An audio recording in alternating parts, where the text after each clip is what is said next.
Okay, welcome in.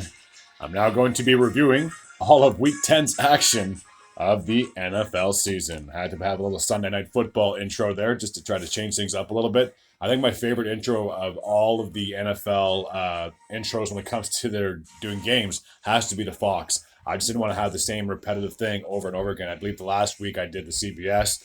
This is the Sunday Night Football. So we're going to kind of change things up a little bit week after week just to get a little bit of a change, a little bit of a vibe going with this channel. So I'm going to be going over all my picks and all of the team's wins, and we'll see how I did after my Week 10 predictions. So starting off with the Thursday night matchup between the Carolina Panthers and the Chicago Bears. Again, I didn't really have a dog in this fight. I didn't think that one team was dominant or better than the other, considering the Panthers were coming into this matchup with just one win, and the Bears had only had two wins coming into this matchup. So again, I didn't really have one team thinking they were going to be better than the other.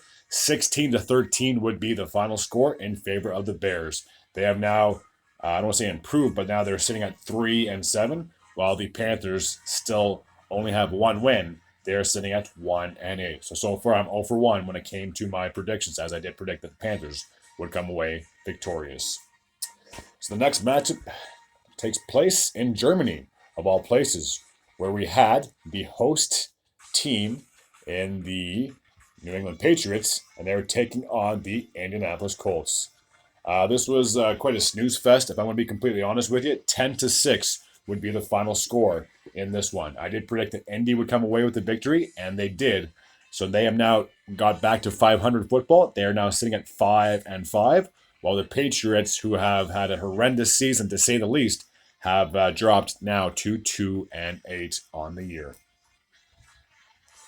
I wish I had better quality, and now you can see me in the background. Whee! All right, so the next matchup takes place in Baltimore, where we have the host team in the Ravens, and they were taking on a division rival in the Cleveland Browns. I did predict that Baltimore would get the victory in this one, as I thought they were the better team coming into this matchup, but the Browns got a heroic win when it came to this one, getting a 33-31 final. So with that, the Browns have now improved to 6-3, and with the loss, the Ravens are still in first place, sitting at 7-3. So now they're just a half a game ahead of the Cleveland Browns. So far I'm 1 for 2 when it comes to my picks. Next matchup takes place. You know what? I'm not going to put the thing in front of the camera because it doesn't seem to be as staticky right now. I just find every time I block the camera and come back, that's when the whole thing gets kind of all tricky. So I'm just going to skip through all the teams. So the next matchup takes place in Cincinnati, where we have the host team and the Bengals, and they took on the Houston Texans. So let's see if we can get that going. There. Seems to be a little bit better. Okay, so I did predict that Cincy would get the victory in this one, considering that they had won at that point 5 games in a row, but it was not meant to be, as the Texans would steal this matchup. 30-27 would be the final score. So with the victory, the Texans have now improved to 5-4, and I did not see this coming at all. I figured that the Texans, this would be a write-off season, considering they were, in my opinion, they were still in a bit of a rebuild. But they seem to have proved all the doubters, including myself, wrong. So, as I said, the Texans are now sitting at 5-4, and the Bengals are also sitting at 5-4 as well. So, it'll be intriguing to see how both these teams move going forward. All right. So now that Sunday Night Football theme is over, I might as well get the music back on the TV. So, the next matchup takes place in Jacksonville, where we have the host, obviously the Jaguars, and they took on the San Francisco 49ers. So let's see if I can pull up those teams right now.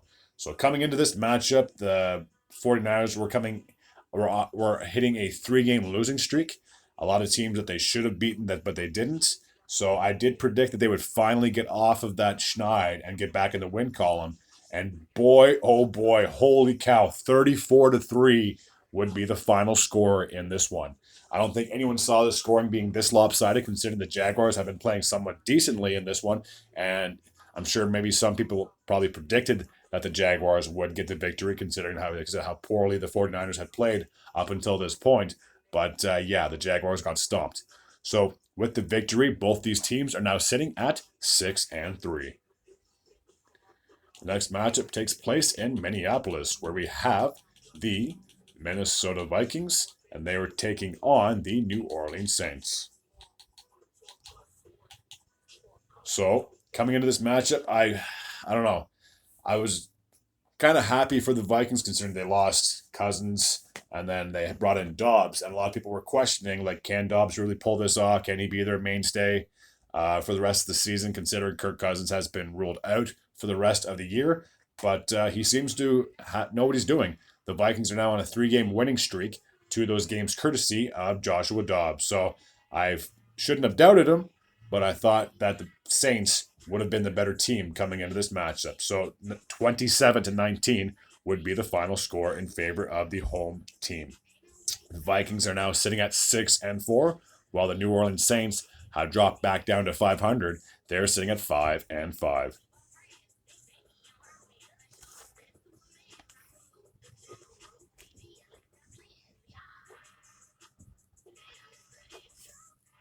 Okay, the next matchup takes place in the Steel City, where we have the host Pittsburgh Steelers, and they are taking on the Green Bay Packers.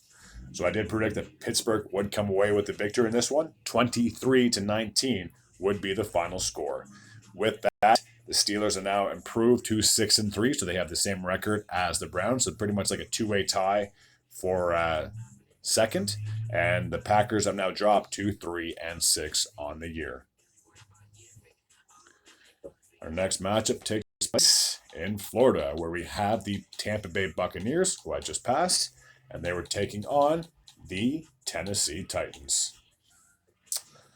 I did predict that Tennessee would get the victory in this one, but unfortunately, no, they didn't even get a touchdown. 20-6 would be the final score in this one. With that, Tampa Bay are now just 1 game below 500. They're sitting at 4-5.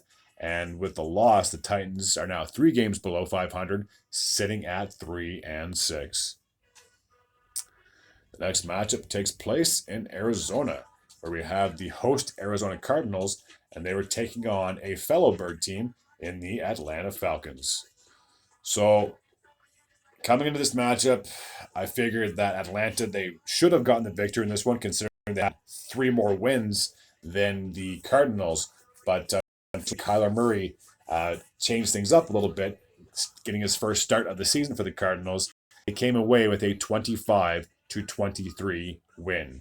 With that, the Cardinals now have gotten their second win of the season. They are sitting at 2-8.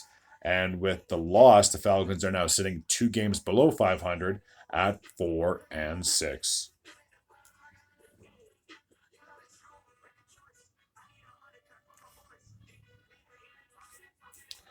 All right, the next matchup takes place in Los Angeles, where we have the host Chargers, and they were taking on the Detroit Lions. I did predict that Detroit would get the victory in this one, and it was a offensive sluggernaut, to say the least. 41-38 would be the final score. Do defenses even play football anymore? With that, the Detroit Lions have now improved to 7-2, which is unbelievable. And with the loss, the Chargers have now dropped below 500. They're sitting at 4-5. Okay, our next matchup takes place in Texas, where we have the host Dallas Cowboys, and they were taking on the New York Football Giants. So for one team, they're looking just as good as ever in the Cowboys, and for the Giants, what a complete fall from grace, as obviously last year they made the playoffs, and this year it's looking like they're not going to. 49-17 would be the final score in this one. I don't think myself or anyone would have thought that the Cowboys would have blown out the Giants, but the way the Giants have been playing, I got to say I'm not really surprised. So with the victory, the Cowboys have now improved to 6-3, and with the loss, the Giants, like I said, have fallen completely off of the cliff. They are sitting at 2-8. The next matchup takes place in Seattle, where we have the host Seahawks, and they were taking on the Washington Commanders. So I did predict that Seattle would get the victory in this one, but not unfortunately, but it was a close one to say the least. 29-26 would be the final score. With that victory, the Seattle has now improved to 6-3, and with the loss, the Commanders are now 2 games below 500. They're sitting at 4-6. The next matchup was the Sunday night one between the Las Vegas Raiders and the New York Jets. And to say this was a snooze fest would be an understatement. The final score would be 16-12. The Jets kicked 4 field goals. I repeat that, 4 field goals. They didn't even get a touchdown in this matchup. So, yeah, this team is reeling, and it's not looking that great. With the loss, the Jets are now sitting 1 game below 500, luckily. 4-5. They could be a lot worse, to say the least. And with the victory, Vegas has now gotten back to 500 football, winning 2 straight games now. They are now sitting at 5-5. The last game took place on Monday, where we had the host Buffalo Bills, and they were taking on my team in the Denver Broncos. So I did predict that Buffalo would get this one because it seemed like every time the Bills lose a game, they always end up bouncing back. But and they almost pulled this one out if it wasn't for the 12th man being on the field for the game-winning field goal. Obviously, the Bills would have prevailed in this one because Will Lutz evidently kicked the ball just right of the post. But because the Bills had 12 men on the field, that gave the Broncos 5 extra yards to then re-kick, and then they put it through the middle of the upright. So for the Bills, this is going to be a very tough loss to swallow. They have now dropped back down to 500. They're sitting at 5-5. Sorry, I should have said the final score on this one was 24-22. And with the victory, the Broncos are now on a 3-game winning streak. They're still 1 game below 500. They are sitting at 4-5 on the season. So we'll see how both these teams do moving forward. Yeah, it's not a whole lot else I can say at this point. So I will quickly go over my picks and my overall record. So I'm just going to do a couple of check marks here to see who I was right and who I got wrong.